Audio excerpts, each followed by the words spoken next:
What is up? We are back and we are live. I'm your host, Tony Sanders, and once again, we are at another episode of What's Your Grail? And tonight, I got an endangered species. A good friend of mine, though, that's become in the community. He's blessed me with one of my grails as well, and that is I got issues. What's going on? Happy to be here. Excited to wake up this morning to an invite to this show. I do kind of spur the moment sometimes. Like some people know in advance, some people are just like, "Hey, you want to come on?" I don't mind, man. I was like putting my daughter to bed just a little while ago, and I was like digging through some of my boxes looking for like specific books. Like, damn, crunch time. Oh man, I feel you on that. So I always start the show off with the question that I always ask is, "What's your like holy grail? Like the one that's up there." You know what? It it's so weird because I feel like so many people have like the same question, because like the same answer. Because like I always watch the show and I feel like, everybody's like Hulk 181 or like AF-15 or like Action Comics 1, and it's like it's so easy to like jump on one of those because just Now, because wait, now Comic Books NYC had one that I had never heard anybody say, and that was Marvel Comics One. And I thought that was kind of like unique in itself. I was like, because nobody really ever busts out with Marvel Comics One. I was like, huh? so, so I'm assuming that you have one that's a little bit out there too, it's myself. not, you know what, it's not out there like his, but it's not only because I don't mean like I don't want an Action Comics 1 or an AF-15, but for me, I think there's not a reality where I'm going to willingly save up that much money to invest in just in like one comic book. I think my personality is more of like I'm a quantity guy. So if you told me like here's 10 grand, what book would you buy? I'd be thinking in my head I could buy like 1,000 cool books. You Yeah. know, like so so to think of like one big book, like the biggest one that pops into my head is Fantastic Four number 5.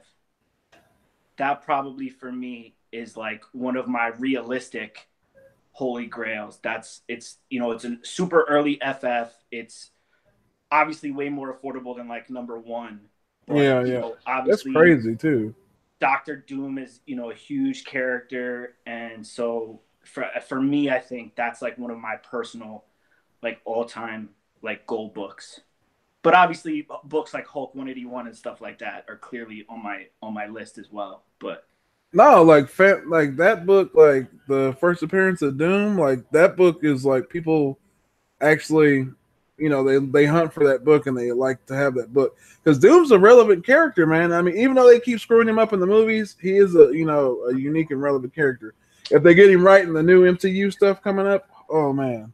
you know what? That's my biggest frustration is I actually have managed to get together a pretty decent run of early FF stuff, like in that like sub 100 range of books. Yeah. But everything underneath like 20 is just really like pricey for me, at least. I know like there's guys up there that have no problem spending like $400 or $500 on a book, like, but for me, everything in that under 20 range is crazy expensive. And so I'm actually kind of worried that it's already expensive and now they're going to probably do the characters right in the movies, and I'm never going to have those books ever.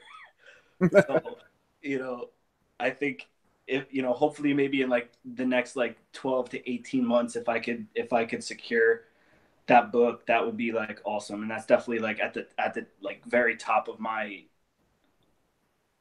unreasonable list of books that I want. Oh yeah.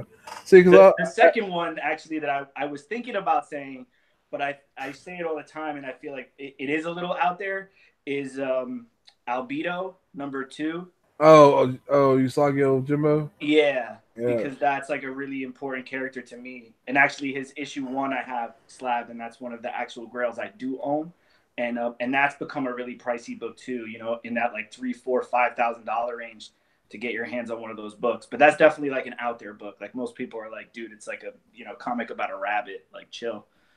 No, I mean like it's like people. It's like that's what the show's about because like different people, man, that's significant to them. It's like Captain America, Captain America stuff is significant to me, just like Captain Marvel stuff is. But like somebody else is just like, just. But that's how it is, And there's people that have. That's why this thing is the way it is. That's why there's a passion for collecting. That's why there's comic books. That's why there's people that are Hulk fans. There's people that are Wolverine fans, and like they kind of share that 181 book, kind of. True. And it's like I don't know, man. To me, like those books, like I said all the time, a grail is a grail.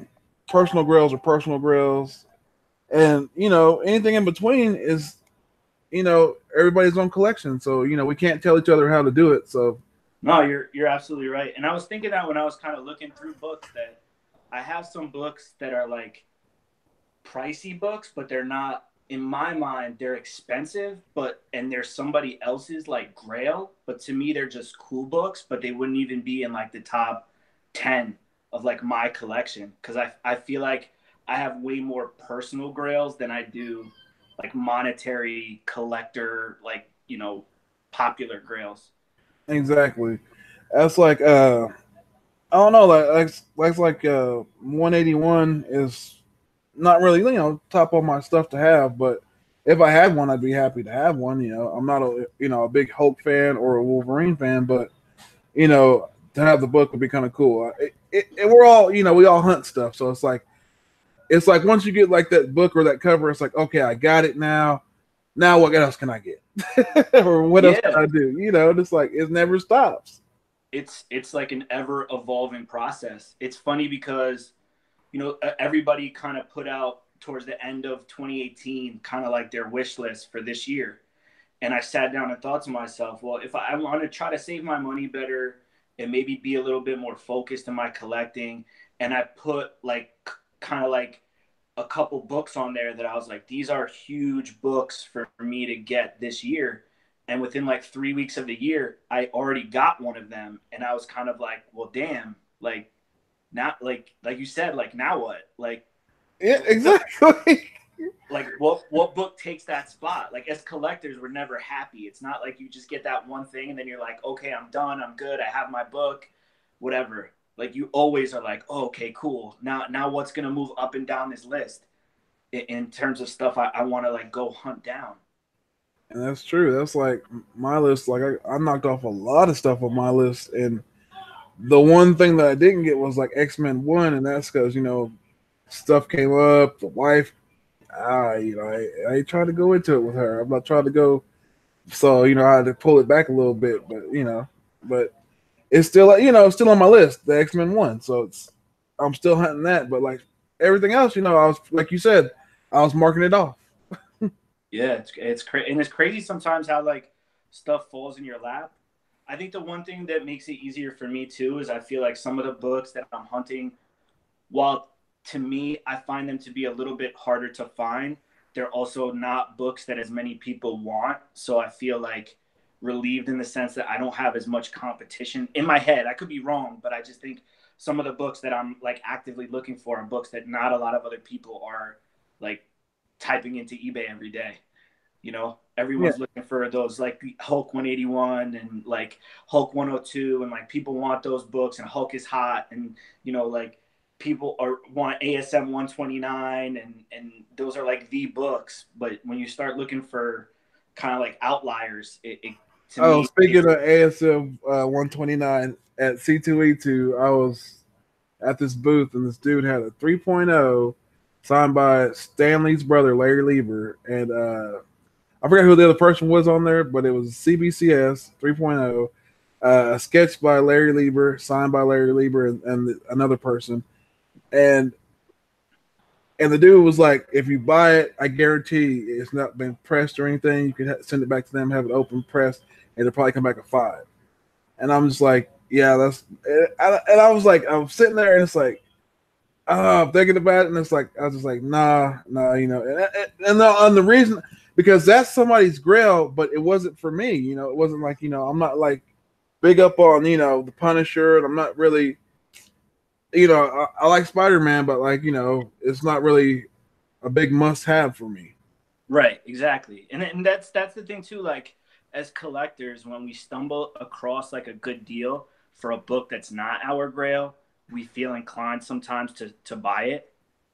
And so like that's the thing I'm trying to get better about too, is that like just because I see a good deal on a book that lots of people like doesn't mean I have to pull the trigger. Exactly. Sometimes it's okay to just like keep your money in the bank and be like, nah, that book is not important enough to me. That's definitely something I've been trying to work on too. And I started trying to work on it towards the end of last year, and it's part of the reason why I was able to get some of the books I got early this year, because I didn't waste that money on like new releases or pretty variants that someone else liked. I was kind of just like, you know what, let me keep more of this money in my pocket. Yeah, I've really not been to like a new comic book day. I haven't really been to the shops lately to get any of the variants or anything like that. Because C2E2, I was saving my money for that. I scored C2E2 was something I wanted, and but it's just like now I'm in that point where it's like I'm like you. I'm saving money up, and like even who that said, you know, save your money, quit spending your money on these variants and all this stuff. Save your money up and get a Grail or go out and get, you know, and that's what I've been doing is like, you know, getting stuff that's kind of cool that I like, and trying to get stuff that's, you know, in the long run in my PC will be cool for my kids to have. So, Well, yeah, that's big too. It's funny too because also obviously I've had all these like unexpected vet bills, like with my dog, and he actually ended up back in the vet like 2 days ago, and he had surgery. So I'm sitting on like, you know, we're over here sitting on like $11,000 in like vet bills. So I've been like selling more books and kind of like, you know, your books that are Grail books are the first books people are interested in, and it's kind of been funny for me to sit back and be like, you know what, I was way more okay with selling certain books than I thought I was going to be, because I realized some of them I just had because like they were hot or they were cool. yeah, like they're Yeah, just like yeah. good, like yeah, they're just like, well, everybody wants that book, like okay, like yeah, everybody wants like Hulk 180, but like I'm okay with like not having it, you know? Yeah. Or certain other books that if you think about it from a viewpoint of I'm a big Punisher fan, so ASM 129 is an important book to me in terms of being a fan, but it's a really easy to find book. It's expensive, sure, but it's easy to find. Yeah. I didn't have one 3 years ago. I have one now. If I sold it tomorrow, I would own another one again, I'm sure, in the next year or two. So, you know, that's a factor too. Like, you know, is it a book that's so special and also rare that you really can't part with it because you're never ever ever going to have that same opportunity to own it again? And I don't think there's a lot of popular grails that you could say that about. There's a lot of them floating around out there. If you save up the money, you can own just about any book you want. It's just about prioritizing. That is true. So, what Grail do you have to wow us with tonight? I got a couple that are well. First of all, thanks everybody for coming by. I think there's a lot of people in the chat. Yes, let's give a few shout outs here. We got Stay Puff 1983, Chad 90F, you know what I'm saying? Comics, the Model Vault, Economics and Comics, Comic Head 84. We got Kachum, Gorilla Grodd, The Alchemist, JD Comics. I've seen a lot of people in here. Who's else in here? There's like 30 Fuchsia people. Only. We got Bake the Snake. JD is in here. Kachung is in here. Hulk Barbarian Kung Fu. Thorough Cubero. Mr. Garrow. Yeah, tons of people. So thanks everyone for coming by. Yes.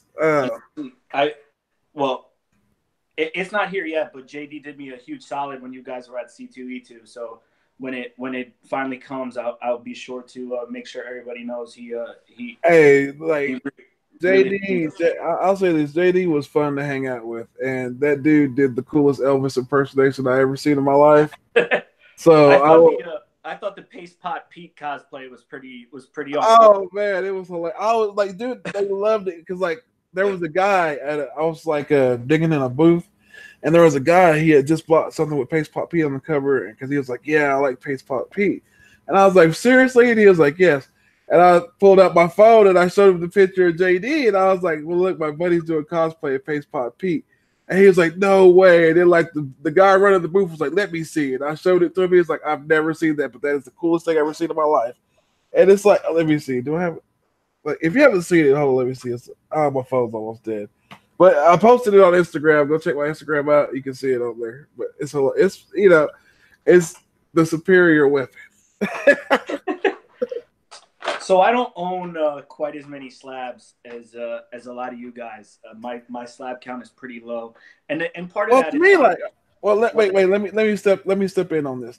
To me, if it's a grail, it doesn't have to be encased in a slab. If it's I totally agree, and I like to read all my books, like even books that I feel like some people would be like, dude, don't touch that. Like I'll read it, and so I feel like I tend to have a preference towards raw books.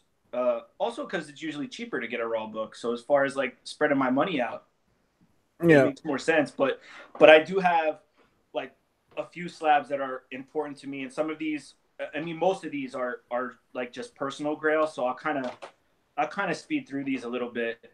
But for anyone that watched the show that I did with White Whale, they'll know that the new Mr. Miracle run that came out was a really important book to me on a personal level. I really enjoyed it.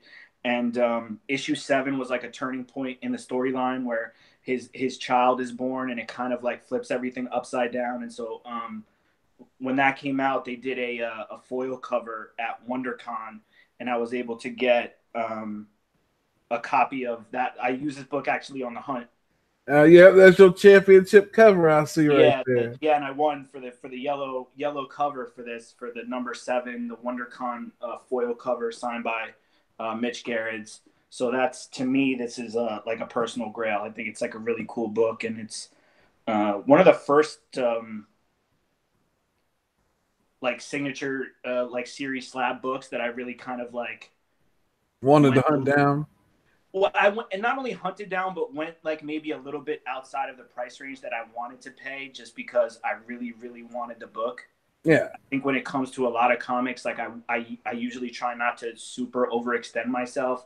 And at the time that I got that, like I didn't have the money to play with, but I was like comfortable that I would be okay.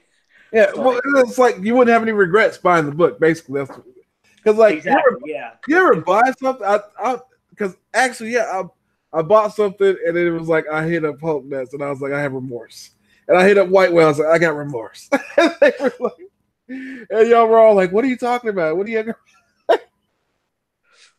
But like, yeah, if you don't have remorse, when you buy something, it's okay. It's like no matter what you spent, like if you bought something that you felt like was a cool buy, no matter what you spent in the long run, you feel great about it. But if it's something that you just like, you ever just like on eBay, you like bid on something, you're like, oh, what did I do? And you're just like, all the time, and usually like late at night when I can't sleep, and then I buy something, and then I wake up in the morning and there's like an alert from my bank that I spent X amount of money on like eBay, and I'm just like, damn it, man, like. But yes. So when I was younger, and not so much anymore, and I'm sure this will break your heart a little bit, I'm not really an X-Men fan anymore. I don't know why. I really can't pinpoint it to a specific moment that I like grew out of reading them. But I just, as a kid at that time, reading like the Jim Lee X-Men run and X-Men the animated series was on TV, and I like lived and breathed X-Men. And I don't know when exactly I got away from that, but when they put out the X-Men Unlimited series, which was like terribly unpopular series. Yeah. I remembered picking up issue 3, and that was the first time in my life that I had read a comic book. And at the time, I didn't know who he was, but it's funny because I kept that book forever. Was when I discovered Bill Sienkiewicz, who is now I consider one of my favorite artists. So I had that book since I was very young. Obviously, it came out in like '93. And I was able to get that signed and slabbed by Bill. Oh yeah.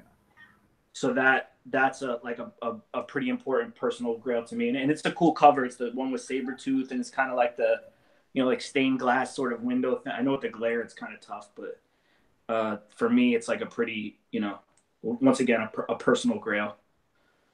Oh yeah, nothing wrong with that, man. That look good too. I brought it up real quick before, but Usagi Yojimbo, issue number 1, first print of his first solo series, which is realistically probably the closest I'll get to a big Usagi Yojimbo book. And this is not an expensive book, but I've talked about it a little bit before on my Instagram that when I was younger, this is one of the first characters that I was able to really like read a comic book by, because my mom was Japanese and she was like not really into like cartoon, like we couldn't watch G.I. Joe and like, oh really? Damn. Yeah, like I grew up in one of those households where it was like, read books and like minimal to no television.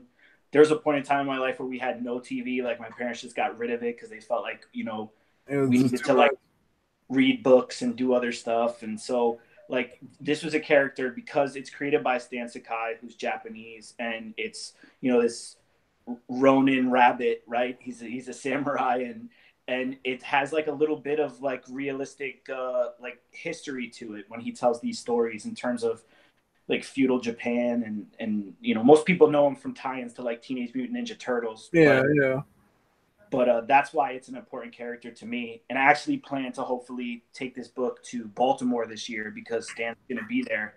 And he usually stays on the West Coast a lot. So it's going to be a really great opportunity for me to meet him. And so once again, this is like another personal grail that's going to be even like another layer higher, hopefully. Yeah, if you get it signed like you want, yeah.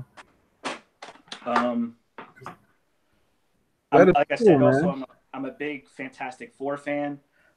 So I was able to get this shortly. Now wait before we delve into this Fantastic, I gotta ask you.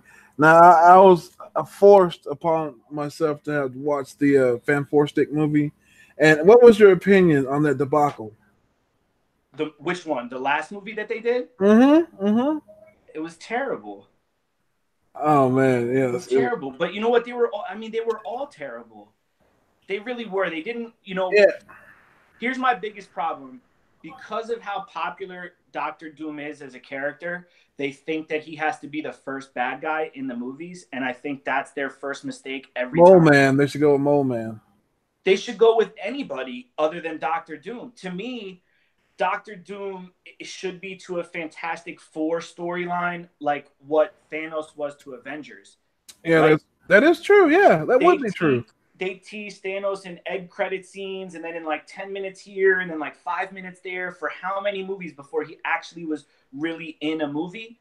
And to me, that's like what Doctor Doom is. He's like this powerful guy that's like sort of semi behind the scenes, and he never really loses. Like he loses, but he never really loses. Yeah. That's why he's been consistent in the Fantastic Four universe for how many years now?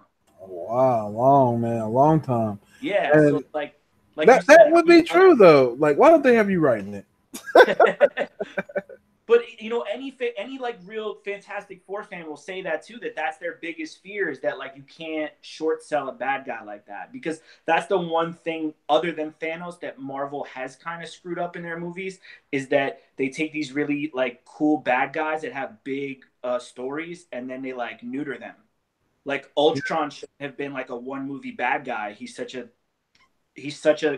complex bad guy. Or Apocalypse. Yeah, or Claw. Claw is like big, and that plays into Fantastic Four more than like the Avengers. But Claw is still a big bad guy and a big factor in Black Panther storytelling. And they like really just like, oh yeah, that's cool, boom, dead. Like, so I don't know, but I was able to get this after Stan Lee passed, a copy of issue number 92 of Fantastic Four, signed by Stan Lee. So that's, that's a grail in the sense of like, it's the only book I own that's signed by Stan Lee. I bought it after he passed, but fortunately not, I didn't get like taken behind the barn on it. Yeah, like, because they've been like, that one dude's still posting that one for like $1 million. Did you see it still? People are crazy though, man. People are like trying to sell. Like someone sent me the other day. One of the guys from my club, this guy Hoser, his name's Casper. He sent me a link to like an eBay page. I guess someone had. You know how people prep comic books to get signed, and they make those little like signature windows. Yeah. So I guess, Stan was so old towards the end, and he used to like mess stuff up all the time. He didn't see the signature window, and he like signed on the plastic bag. And they want to sell the bag? They're selling the bag on eBay. He said it's just like it's a poly bag with like a hole in it somewhere, and towards the top is like Stan Lee's signature, but it's like a little smudged because it's like on like. Oh man, how sick would you be to be that person? Just be like, are you serious right now? So golly. And then my last slab book, and this is actually the one that I got this year. I know right now, like the Donny Cates hysteria is like really high. People like he's like a rock star, and people love everything that he does. I don't love him that much, but my favorite thing that he's ever written was God Country. I don't know if you've read that. It was. I hadn't read it, and it's like people keep talking about it. It sounds like it.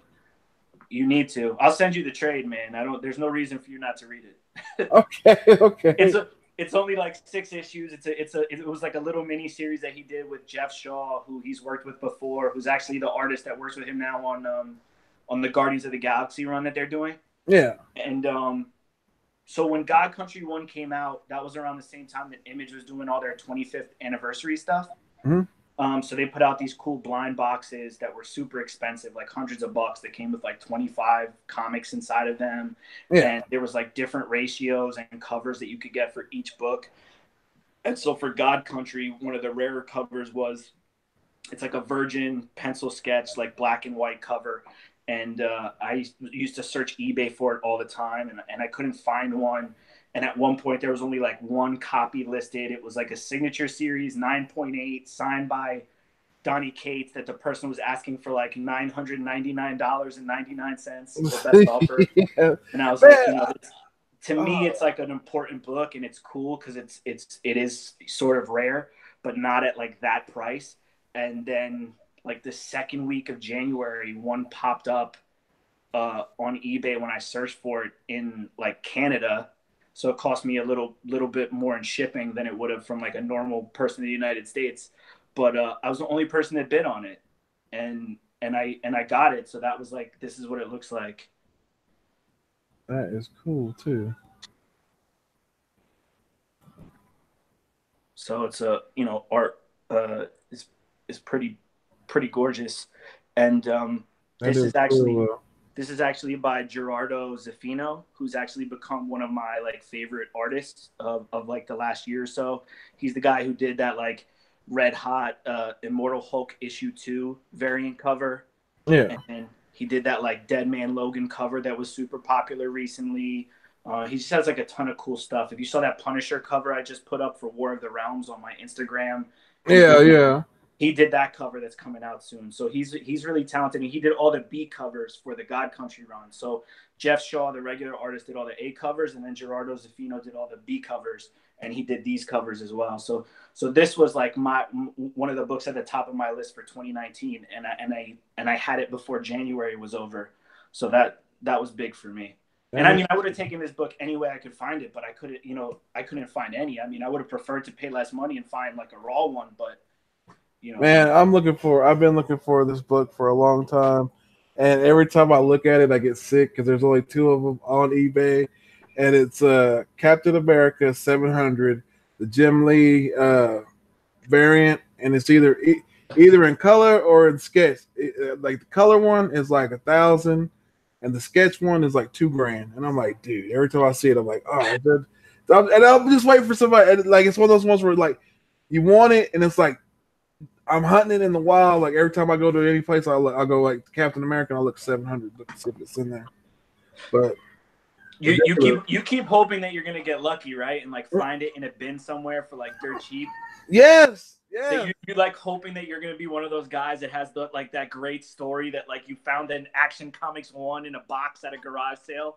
Yes, I have that hope. And if you're not a collector that has that hope, I don't know what you're doing because that keeps the hunt going for me. Because it's like if I can find something ridiculously like that's just like there's no way I should be getting it for this price, and it's just like wow, that's that hope that we all keep. That's what because there's that we all have a book that we want but we refuse to buy it on eBay or wherever unless we can find it because we think that we can find it in the wild or we think that we can find a better deal on it. And we do that. There's a book that we all have. Yeah. You're not you're not wrong. I mean, matter of fact, everybody in the chat, put that book in there that you've been looking for, that you want to get, but you don't want to buy it off eBay. And you're sitting there thinking about it, and it's like, man, I want that book, but I could probably find it, but I don't want to buy it off eBay. Because I do that all the time. I swear I do. Then, of course, I have, as far as like my raw books, I grew up reading a lot of Judge Dredd. So on a personal level, Judge Dredd. This is issue number 1 from the United States. So if I was going to, obviously, if I were going to say what like future grails are for me, would be, these are all reprints. When a lot of people don't know that, or, some do, but Eagle Comics printed Judge Dredd in the United States, but he was printed in 2000 AD over in the UK. So everything's a reprint. So unless you go and, they're not, crazy expensive, but they were sort of like newspapery magazines. So like, yeah, they're like kind of like big or something like that. Yeah, they're like kind of like. What? Let me see. What? They're more like Marvel preview size. They're bigger, like type books, and they're just like they don't hold up well over time because of the nature of. Yeah, here's like one that it's like the Captain Britain. It's similar magazine stuff. Yeah, like about like that size, something like that. But yeah, we got a few people saying we got a model vault with Giant Size X-Men 1, Mr. Girl with Wildcats 1. I actually have Wildcats 1 right there, Mr. Girl, signed by Jim Lee. Silver Surfer number 4, the Art Chemist. Alex Comic Quarter, Fantastic Four 1. Because those are all things that we're like, man, I could probably find that somewhere. Or you never know. You find a good deal on it. Yeah, it's true. It is definitely true. That is true, man. Like I said.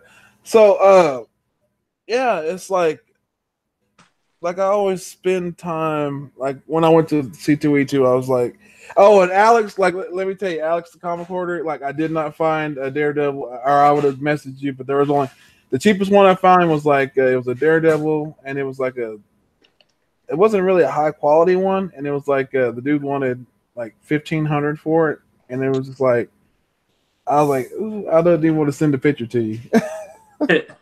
You knew you were like wasting your time. Yeah. Like, now the good looking ones that they had, they were like $2,000. Those were about Metropolis had those. I was like looking at Metropolis. I was like, oh, they got But yeah, Alex, they didn't have the ones you wanted, but I did look. Then I have my murders row of grails for 3 of my favorite characters are Ghost Rider. My main characters, Marvel specifically. I'm more of a Marvel guy than a DC guy. I do, of course, like Batman, but majority of my collection is Marvel. But so 3 of my favorite characters are Wolverine, Punisher, and Ghost Rider. So these are my 3 big raw money books. Hulk 180, which, to be honest, as a Wolverine fan, I'm really okay. Yeah, I know you can. Yep. Showing off with the slab book over there. As a Wolverine fan and as somebody who's I'm not really. It's not that I wouldn't have been able to save up and afford a Hulk 181.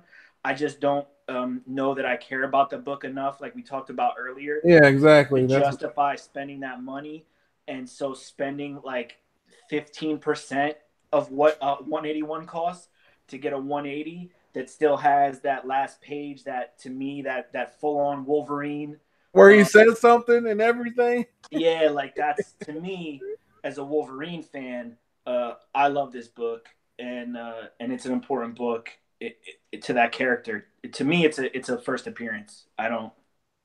Yeah, that's like the argument that it goes around. And like, Yeah, I mean, right. People will say that I only say that because I'm too broke to afford a 181, and then that's why oh, the first appearance. But really, I mean, he's full on in uniform, and he says, "I'm the Wolverine." I don't know how much more you want besides that before you give a guy his credit. But yeah, that's true. Yeah, and then obviously ASM 129 is a big book.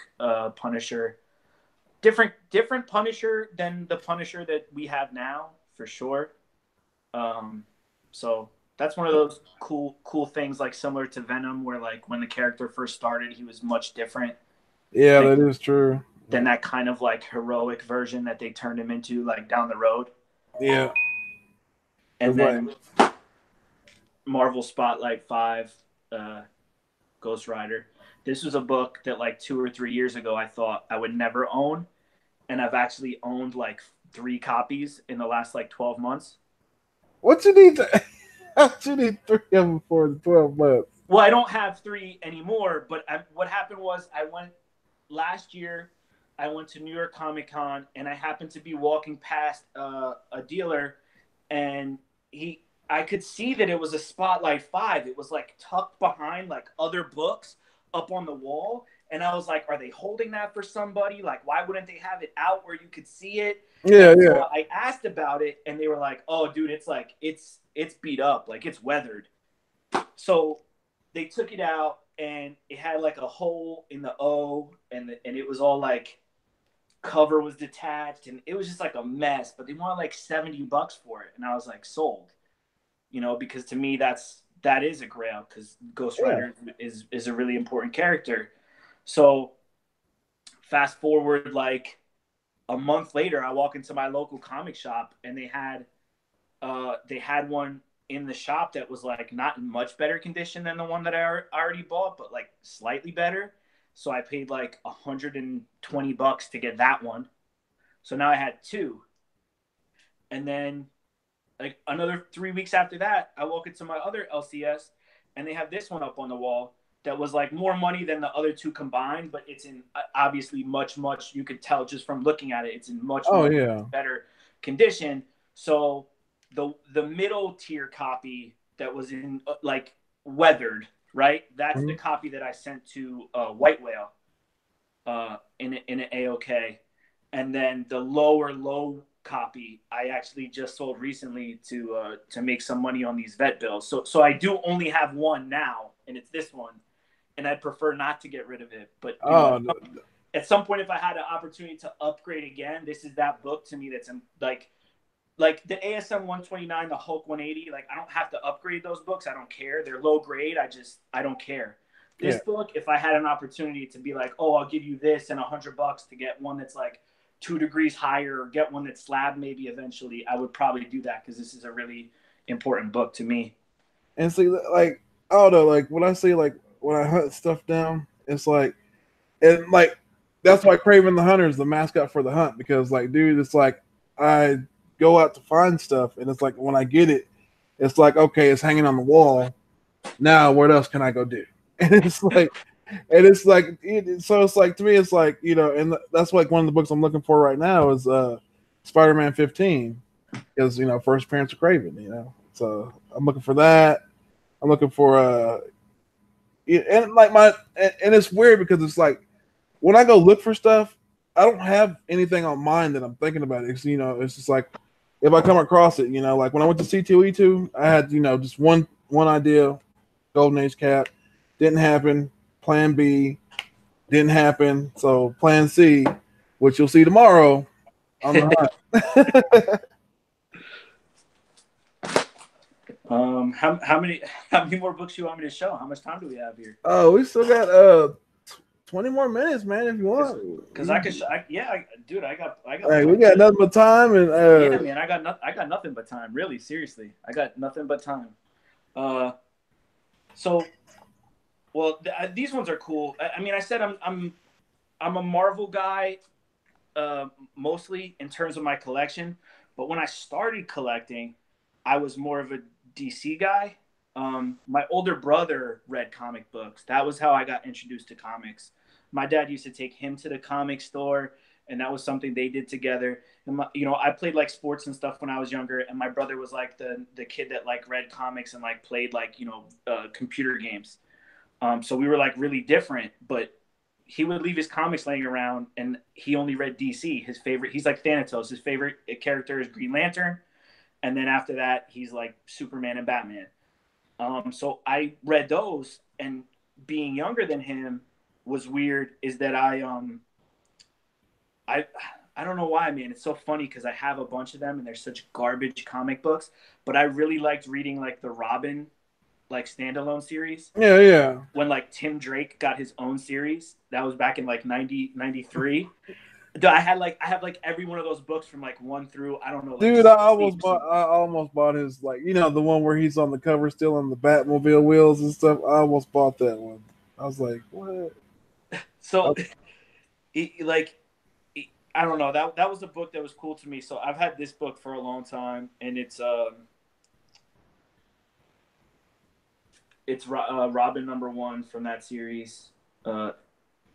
It's signed too, huh? Yeah, it's signed by Grummett and Scott Hanna. I actually just had Grummett signed it when I bought it a long time ago. Back when certificates of authenticity used to actually mean something. Yeah. and people cared about them. So this also tells you how crazy, right? When we talk about the market change from like now to the 90s, when you have these comics that come out now and people do signings and stuff, and they tell you, oh, there's only like 1,000 copies, or like Dynamic Forces does a signing and they're like, oh, this is one of like 500, right? Yeah. This is Robin, who probably like, I don't even know how many people bought this besides me, right? Dynamic Forces, just the signed ones. This is number 1,390 out of 7,500. Dang. So in 93, Dynamic Forces thought that it would make sense to have 7,500 copies of these Robin #1 by the artist. So think about that in your head. Like there's books now that don't even have like that print run total. Yeah. This is not counting the ones that were just on the shelf at the store. This is straight up just like Dynamic Forces signed copies. That's ridiculous, dude. Yeah, it absolutely is. So, not so much that it's a grail, but it's just like an important book for me, which goes hand in hand with these two, because once I started getting into comic books, and as you can see by some of these early books I showed with X-Men Unlimited and Robin, they're all like in that early 90s, which is, for me, I was born in 84.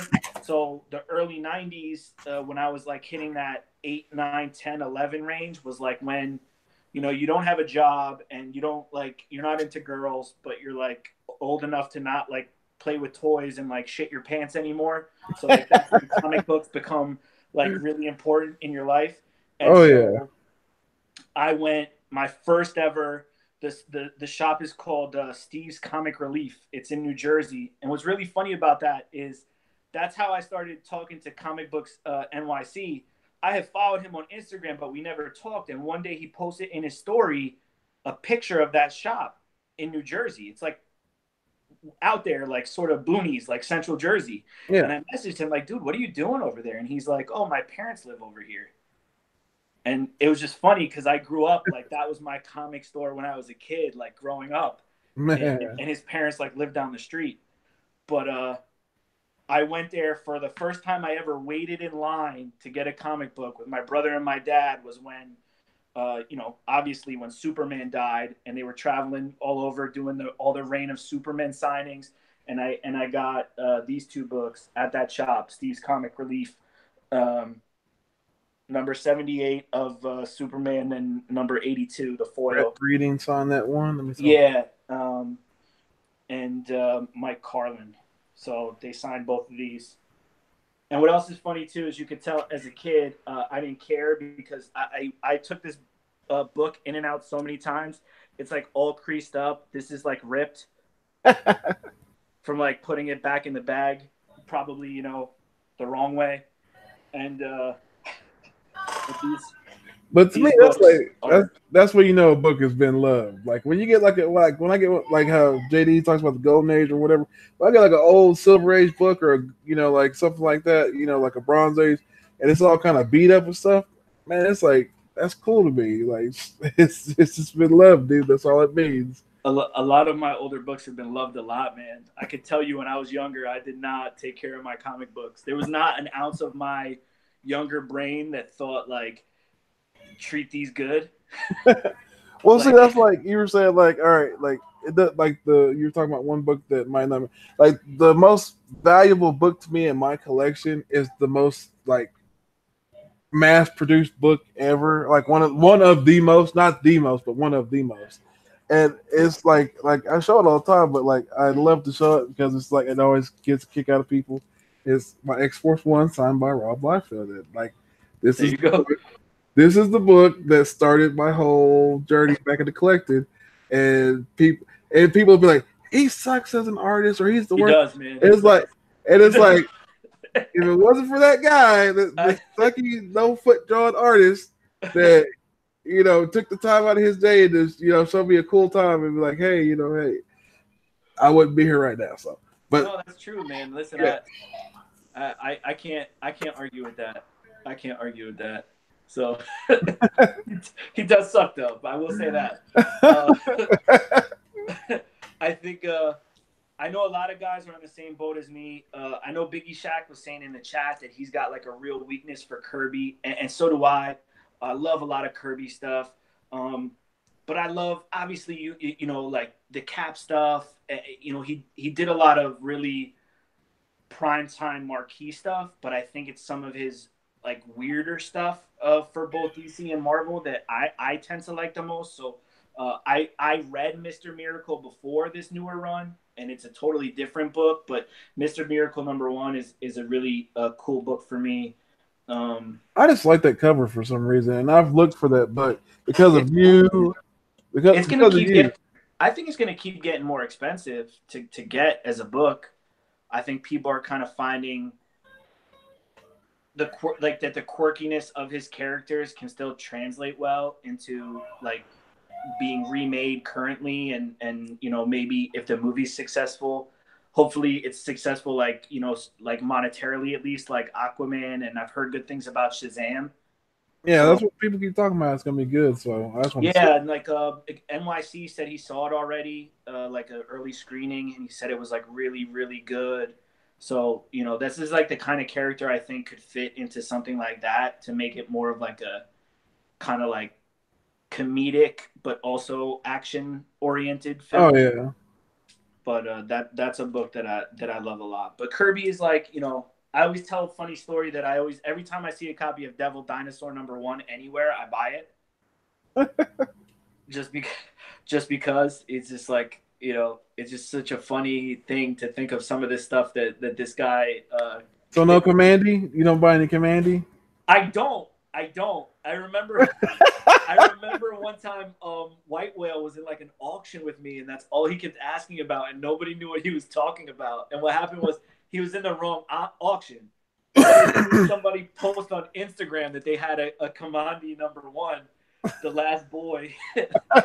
He was in this auction. He was in Comic Talks auction. Comic Talks? Yeah. Because He was in Justin Comic Talks auction. He kept asking Commandi, and finally Justin was like, "Dude, I don't have a Commandi. Like, I don't have any of those." So Alec messaged me like the next day, and he was like, "Dude, it turns out I was in the wrong auction the whole time, because I went into another auction like 30 minutes later, and like the second book they put up was like Commandi, and he bought it, but because of course nobody else was bidding on it. It's like some people don't know what it is. I'm just like, I know what it is because it's like my kids, like I try to like I don't know, my kids, they have weird tastes and stuff, and that's a perfect example of weird stuff, though, man. It's like flying sharks with guns and stuff. Yeah, lizard people, and like what a weird book. That's why, like right now, that's why we're enjoying the Doom Patrol show, because it's just so weird. Like it's totally, it's not like to the script on anything. So the villains, and I don't know if anybody's watched it or not, but the villains, this dude called Mr. Nobody, and he's like the narrator. So he's telling you the story, talking to them, and it's like weird. It's just like a good show, man. If you like weird stuff, watch Doom Patrol. I have heard good things about it. I watch basically no television unless Mhm. it's something that a 3-year-old girl wants to watch. So, which she does watch some weird stuff, so I can't really say it's not like she's obsessed with Stranger Things. Yeah. Which is odd for like a 3-year-old to be like to want to watch, but she wants to watch it, and now she does this thing to people where she pretend. Have you watched Stranger Things? Yes, yes. I watched both season 1 and 2. You know when like 11 like cocks her head to like break people's arms or like snap their necks and stuff? Yeah, yeah. Yeah, my daughter does that to me now when I tell her to do something. Like she's threatening my life.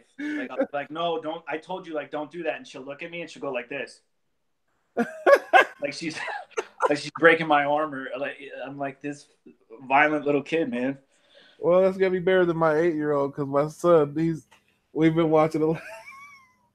He's discovered monster movies. And so, and so the other day, right?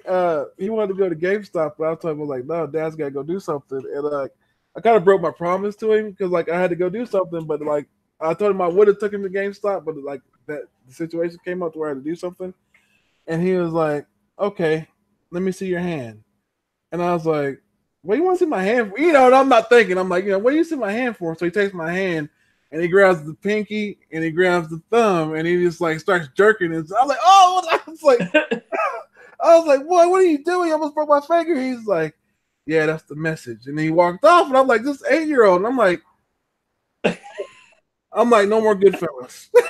no. Kids, man. Kids. Yeah, so you gotta watch what they watch, but it's funny sometimes, man. But yeah, man, I like your selection on your grails, man, because like it's never, like I said, I'll tell people all the time, it's never the same. Everything's different, and it's just what we have fun doing. I'll show like two more maybe like 2 or 3 more. I'll be quick. Since you can't show anything today, I get to hog up all the time. Yeah, I can't show nothing, man. Like that's the. Let me tell y'all, people. That's the pros and cons of the hunt. It's like I get stuff all the time, and I've said it before. It's like I can't show all of it. Sometimes I don't show any of it, and it's like even on Instagram, like if I don't post anything, it's because like I'm saving it for the hunt. Listen, and as somebody who's been a guest on the hunt, I get that because I like to post stuff all the time on Instagram when I get it.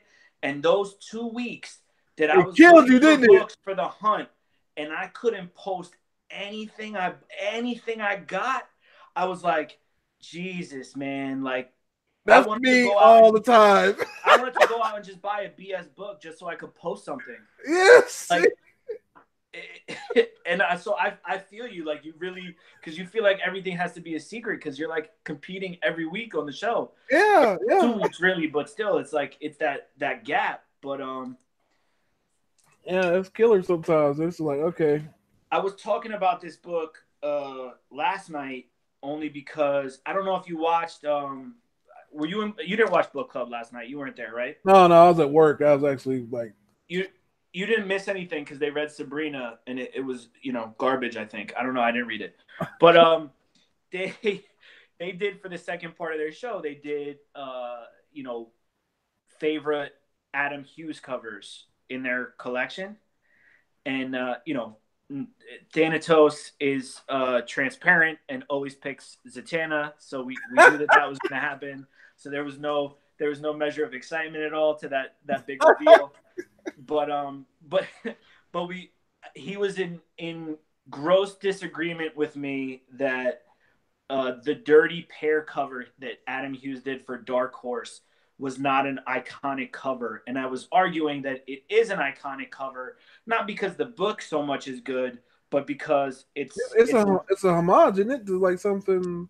Yes. Yeah. Like it's an homage to Planet Comics #1, which is this book. And that's a cool cover too. And this alone, is a very, very cool cover. And so, Adam Hughes using his style to do his take on this cover, I think is one of his best covers. personally. That's just me. But this is a cover that's really cool. And so when someone showed me this cover like 3 months ago, and that was the first time that I found out about it. I had to have it. And so the Dirty Pair cover is definitely a book that's on my like hunt list now moving forward, you know, as far as books that I really would like to get my hands on. Yeah, and people are looking for that book a lot because I see a lot of people looking for that all the time, and I've Well, looked for it too. So, because I mean, but that's like because Hughes has gotten such a big following too that everybody, you know, well, I don't know. That was the conversation on the show last night too, right? That like if you're really good at drawing chicks and like big breasts, that like everybody will say you're the greatest artist in comic books. You know, everyone's in love with like Art Germ and Adam Hughes. You know, it's like a competition to see who could fit the biggest pair of boobs on a comic cover. I remember back in the day, it was Eric Larson that drew the biggest boobs. Yeah, I mean he still kind of does. He also draws the most inappropriate covers too. Yes, he does. But I don't know. I guess when it comes to books like that too, like some of my, like I said, one of my favorite art. I like artists that I guess are like more quirky. So like Sienkiewicz, Gerardo Zaffino, Matteo Scalera. Those are like newer guys that I think are great. And you remember when Marvel did all those like hip hop variant covers? Yes, yes, I do. Yes. So Bill Sienkiewicz did a really cool cover for Star-Lord, where he did a cover that was like his take on the Kid Cudi "Man in the Moon" album cover, Yeah. which is like I've been looking for a long time, and one of the guys that's in my comic club, Casper, he found a copy. I like the cheapest I could find copies for even on eBay was like 50, 60, $70. And that for me was a book like you were talking about before, where you won't pull the trigger on eBay because you're just like, no, man, like that, like, no. Because in my Yeah. head, like, yeah, it's Sienkiewicz, it's cool, but like nobody read Star-Lord. Like that has to be in a bin somewhere. Has to Exactly. be in a bin somewhere. And sure enough, he walked into one of his local shops and went down to the basement and was digging through books because he knows I'm a Star-Lord fan. And I had just put out my list of books I wanted for 2019. And he found it in a bin for like $15, signed by Chip Zdarsky. Oh, that's even better. Yeah, and this is it. And that's the Sienkiewicz cover for Star-Lord. That's the, you know, Kid Cudi, Man in the Moon, you know, hip hop cover, which was a cover that I, you know, really wanted this year. That is clean. I like that. See, Which, but that's exactly what I'm talking about. Though, it's like I have, like we all have that book. Like it's like no, I know, I can find it. which then is one of my other grails as a big Star-Lord fan is Marvel Preview #4, which is the first Star-Lord. See, I've always liked the cover. Yeah, it's so cool. I mean, it's a totally different look. You know, it's just one of those pretty, like, you know, I know we talk about this all the time, but when you're newer to comics or you've only read newer stuff and the newer art, you forget like how drastically different some of our favorite characters looked Oh when yeah. they were created in like the 40s and the 50s and the 60s. Like not everybody gets to be like Superman and keep the same outfit forever. Oh You yeah. know, That's true. most characters have to adapt a little bit in order to stay relevant. Another one that's huge for me is Fantastic Four #46. That's the first appearance of Black Bolt. That's another group of characters that I've always been a big fan of, the Inhumans and Black Bolt specifically, that I don't think they've not been done right. No, that TV show was horrendous. I tried to make it through it, and it was like, whoa. So I didn't watch the TV show just because I anticipated that it was going to be garbage. But I remember reading something where, you know, they weren't going to cast those people and do a TV show. What changed their plans was that they were able to make that deal with Sony to bring in Spider-Man. So Oh, I get to blame Spider-Man for everything because he ruined the Inhumans for me. But I mean, it's tough to translate characters like that to TV or movies, to be well, I honest. remember like right before that show came out and stuff. Like that book was like their first appearance. That book and another, like I mean that book's still always kind of warm, you know, still kind of hot. But like them books were like super hot because they were like, oh, they're getting their own TV show, and it was like you know stuff was going crazy on them stuff. And then Yeah, like for this one was going ballistic. yeah, Yeah. yeah, that one.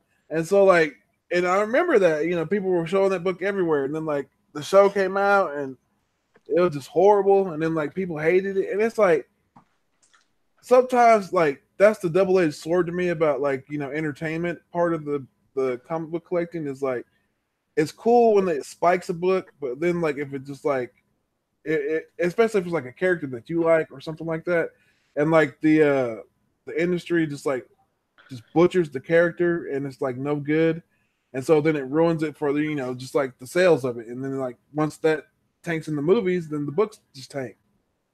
Yeah, it definitely sucks. I mean, if you're not looking to make any money, then you'll be okay most of the Yeah, time. yeah, As long yeah. as long as you don't buy it too high, that's like you said, that's the roller coaster too, right? If you go out now and you buy another FF book because you are like trying to catch it before it explodes, and then they screw up the movies again, then it's like three strikes you're out. Like they can't make another bad FF movie. If they do, like it's all over.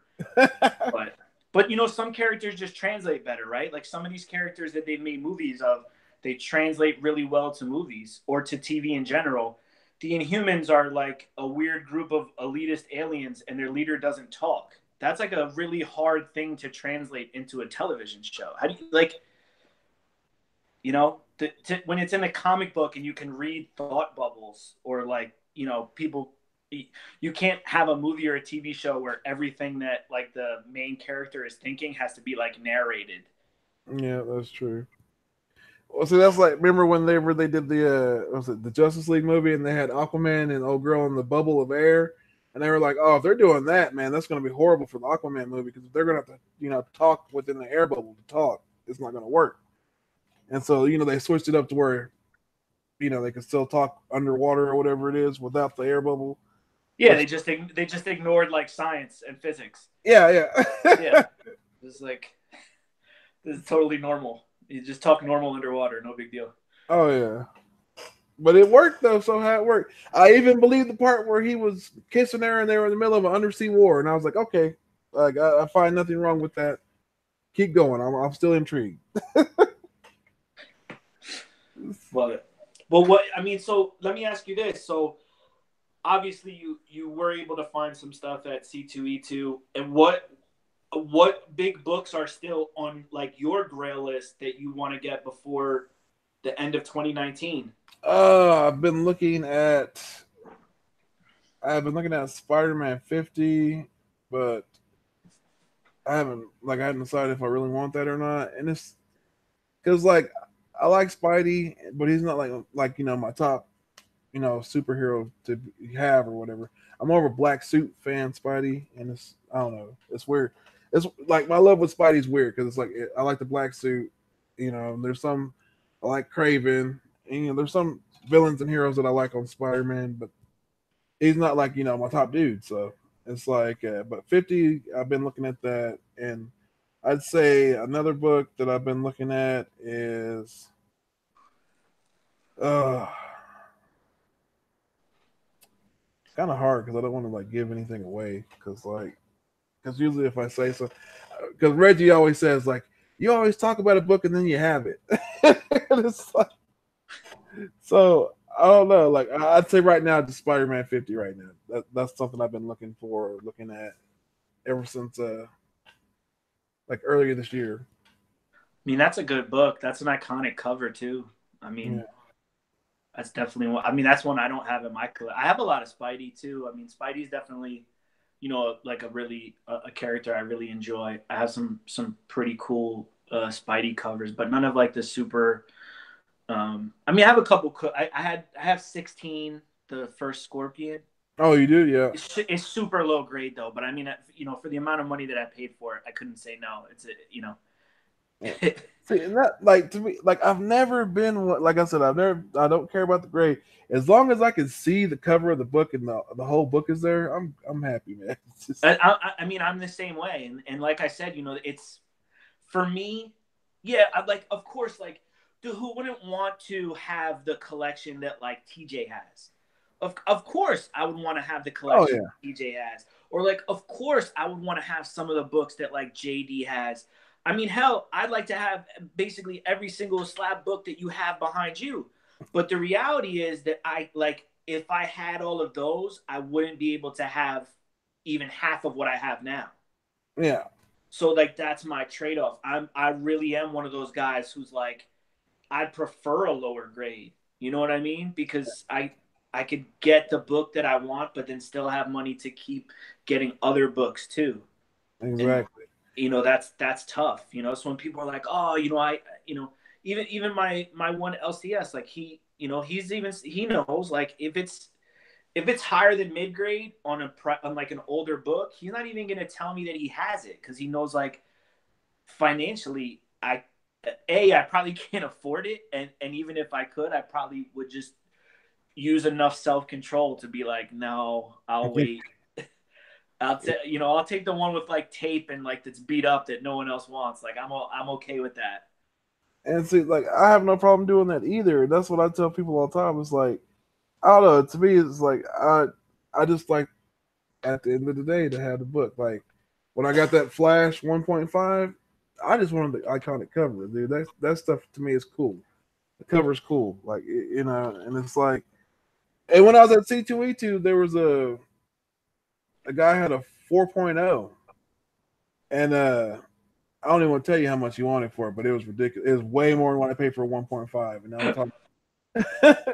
Was it Comic Books NYC? He has a 4.0, and that book is hard to get in a high, like any high grade or whatever. So like I said, go look it up. Go look it up. Go look up Flash 123 on eBay. Anybody go look it up. You'll see it's ridiculous. I just thought it's crazy, but those are like to me like that was a book that I wanted because of the cover because it's iconic, and it's like sometimes like I want oh that's another book that I've been wanting was the I always forget the number to it though. What's the Green Lantern one where Green Arrow shooting the bow and it's all in green? It's a Neil Adams.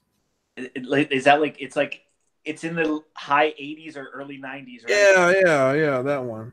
I Yeah, can't I don't know remember the that. exact number. I mean, I'm not a Green Lantern guy like that, but See, I know Thanatos don't kill me. I know Thanatos is probably like you don't know that number. I want to say it's in that like 80 to 90 range because I think that, or even like high 70s. I don't know. Yeah, but like I've looked at those a couple times too, and that's another one. That's like I looked at it C2E2 and like that one. Just like I don't know, man. Just books, like books are crazy. Sometimes it's like you don't That's know the what. thing too. Certain books are so pricey that if you're really not in love with the book, you just gotta like. Yeah, like that's why I walked away from the Spider-Man 129. I was like, and I could have got it, and it was like, and I believed the dude because I looked at the book when he said it was pressable to get pressed up, to a higher grade, and but I was just like, nah, man. I wasn't big on it. If it was something I was really big on, then I probably would have done it. But I don't know. Yeah, you gotta know your limits, man. You gotta like stick to it a little bit. Yeah, it's like some things, yeah, some things is worth it. Some things, man, just stop and think about it because you might find something better down the road, dude.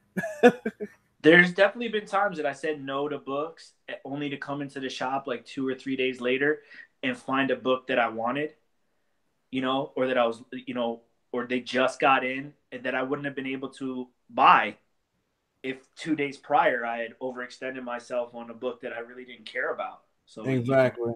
that's definitely the name of the game, man. You have to be.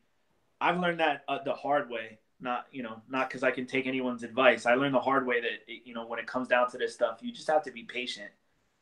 You know that fear of missing out is like what you have to like get over, right? When you see a copy of a book and it's a little expensive and you start trying to like do mental gymnastics to like make yourself believe that you should spend this money, like if you sit there and think to yourself like, nah, man, like that book's gonna pop up again. you know in the last year I've probably seen about 6 or 7 copies of like Hulk 181 hit the wall at my LCS. That's how much volume they do, and that's how often books like that come in. you, you don't have to buy the first one that you see, even if you have enough money. Man, you just have to be patient because things will happen. And you Exactly. never know who's gonna you never know who's gonna be looking to get rid of a book that they don't care about making a lot of money on, or they got it for so cheap that anything's a profit, or like some of those books I showed already that are the Hulk 180 and the ASM 129. I need to raise like $8,000 to pay a vet bill. Those books are important books to me, but chances are someone else is going to own them before this month is over. So that's just the way it is. That's life. You have to be, you have to just understand that these are like books and be patient, get them when you can, don't overextend yourself, and that the majority of these books, if you don't get it today, there'll still be another one available 3 months from now, 10 months from now, 18 months from now. Exactly.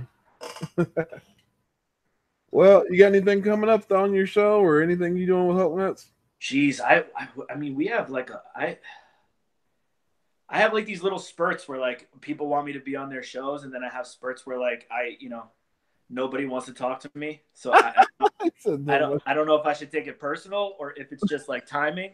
But well, no, tonight I have a show with Hulk Nuts, obviously, on Hulk Nuts channel, 911 Comics and Deadlifts, and we're basically going to be doing a rundown of Hulk. He loves the Hulk.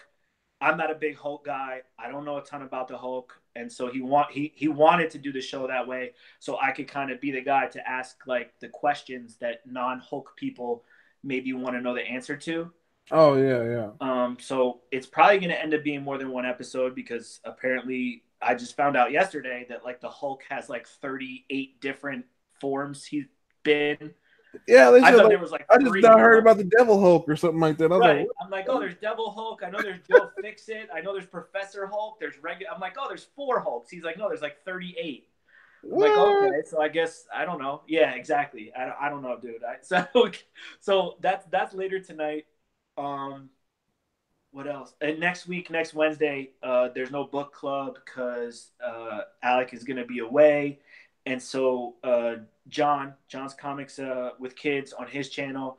Him and I are gonna be doing a show on Savage Dragon.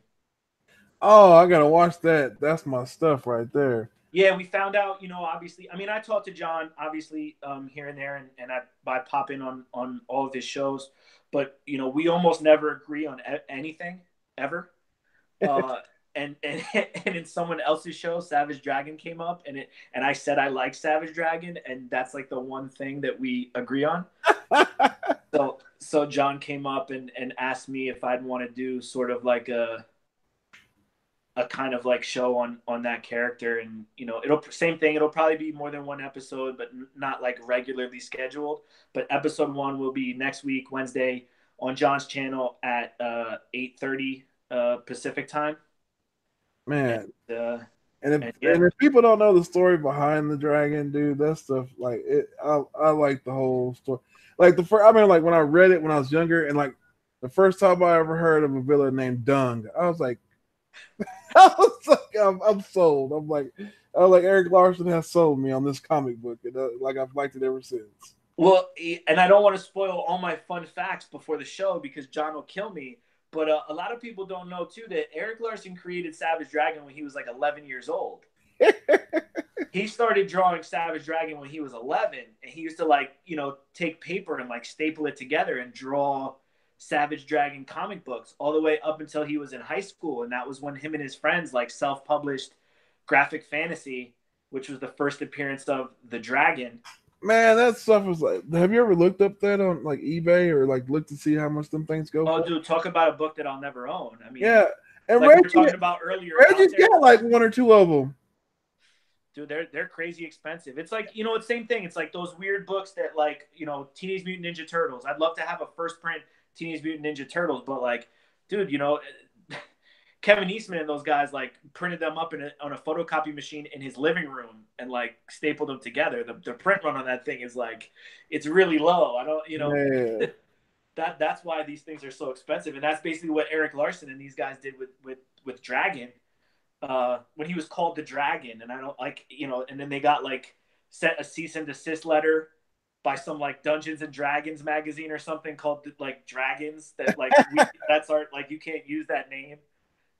That's crazy. And that's how he became Savage Dragon, and that's why they say, well, the first Savage Dragon appearance is in the Megaton books. Yeah, yeah. Which yeah. you have Megaton, right? You have Yeah, yeah. I have that with him and I forget that dude's Vanguard on the cover. Him and Vanguard. Yeah, which is a great book too. That that books like that are on my list of books that I would like to own one day, just because they're relevant to characters that I like, not so much because like anyone else cares. Because if you're not a Savage Dragon fan, none of those books mean anything to you. There's probably like half the chat just fell asleep when we started talking about Savage Dragon.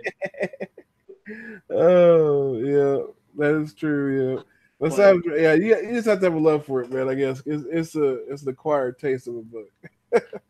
It really is. Yeah, it really is. I mean, I don't read it as much anymore as I used to either. So, but that's another fun fact too. That Savage Dragon is the longest running American color comic book with the same single artist and writer, like, of all time. Crazy. Because there are up to 247 issues, and Eric Larson has written and drawn every single one of them. And I like his style, man. Like his style, like to me, it's like he's got it so simplified that it's like he can just do it so fast. He can probably just print out. Like he's also gotten better as an artist in the sense too of like, not that I don't mean to crap on him too much because I always do that, but like Rob Liefeld hasn't changed that much his style in 30 years of drawing. He still relatively draws like exactly the same. Eric Larson has gotten like better over time. Yeah. And yeah, like he's I don't know if you could see these videos that are playing behind me on this TV screen. Yeah, yeah. Do you ever watch the Sci-Fi Wire channel on YouTube? Oh yeah. So they do these Artist Alley ones where like people draw, like famous artists and stuff draw characters that they're like well known for. So it'll be like Jock drawing Batman and like Tim Sale drawing Superman and stuff. Most of the videos are like 10 minutes long. They have one with Eric Larson. You should look it up. Eric Larson draws Savage Dragon. It's like a minute and 57 seconds. He's like, he draws it so fast. He doesn't even use a pencil. He's like, I've been drawing this for so long. Like, I don't need to like, it's just like. He's like ink it automatically. It's already inked. That's it. He draws the whole thing with the markers and everything. Like no pencils, no erasers. He doesn't need to white anything out. He's just like boom, boom, boom, boom, boom. Done. Like the shortest video that they've ever made. And he's a really cool guy too, man. I met him at New York Comic Con, and he was really cool. He signed both my copies of Savage Dragon #1. He doesn't charge people for signatures. That's how Silvestri was. Mark Silvestri, he was cool. Like the first 3 are free or whatever. But like that, like I said, that was the first time because like he was over where the celebrities were at. Rob Liefeld was like in front of that part, and then like Claremont and Perez and them were over like in the Artist Alley actually. But the funny thing with Silvestri was like he didn't even show up. He was supposed to be there at 11. He didn't show up at 11, and so like we're sitting there waiting. His 4 bodyguards show up. His stylist shows up. His stylist. It had to be the stylist. I'm telling you, because like when he got there, like he was late, 15 minutes already. So when he got there, like he had already posted on Instagram, up late. Supposed to be in at 11 o'clock. Supposed to be in there. It's 11:15. And so when he shows up, the chick that I believe was his style, if either it was his wife or his stylist, I don't know, but like she fixed his hair all up and stuff, but it looked like his stylist. It was hilarious. But like, dude was cool though, I mean, like, I gave him that much. He was cool. He was nice. Like, when I asked for the picture, he was like, "Yeah, go ahead." And like, I was like, "Can I have Ming in it?" And Ming was like, "Yeah." And Ming runs over, so it's me, Ming, and him just sitting there, and like the big security guards taking the picture. That's awesome, man. So yeah, he was cool enough to let me take a picture with him and Ming. So I was like, cool. I'll that's something I'll remember. That's awesome. So, but this has been What's Your Grails. I don't want to keep everybody. I know other people got stuff going on. I'm running a little bit over, but my bad. I'm sorry. Oh, that's all right. JD and TJ and everyone else. Sorry. Yeah, Thanatos, everybody. I'm sorry. I do my show. It's my fault, and I talk too much. So, but yeah, next week I'll be on, and Hulk Nuts should be my guest. Perfect. You could deal with him for a week instead of me. Well, everybody, good night. Y'all have a good one.